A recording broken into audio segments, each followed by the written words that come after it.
வணக்கம். இன்னைக்கு நம்ம கவிதை கோபால்ன்றவரை மீட் பண்ண போறோம்.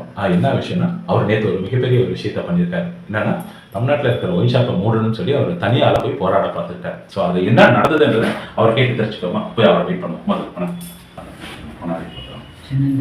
நேத்து ஒயின் ஷாப்ப போராடணும்னு போனீங்களா? தனியாளா போனீங்களா? இல்ல உங்க கூட யாராவது வந்தாங்களா? இல்ல என் கூட யாரும் இல்லை, நான் மட்டும் தான். அப்படிங்களா? எதுக்காக அது போராடணும்னு உங்களுக்கு தோணுச்சு? என்ன காரணம்? இல்ல காரணம் வந்து என்னோட ஃப்ரெண்டு, க்ளோஸ் ஃப்ரெண்டு, குடியார தான் கெட்டு போனான். முதல்ல வந்து குடி பழக்கம் எதுவும் இல்லை, அப்போ நல்லா தான் இருந்தான். அடுத்து குடிக்க ஆரம்பித்தான்.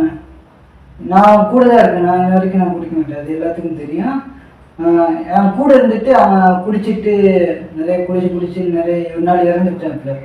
இறந்ததுனால இந்த குடியை நம்ம எப்படியே நிறுத்தணும் அப்படின்ட்டு ஒரு ஆதங்கம் நமக்குள்ளே இருந்துச்சு. ஆனால் அதை இத்தனை நாள் பார்த்தேன், அது ஒன்றும் முடியல. இது இப்போ தான் திடீர்னு தோணுச்சு.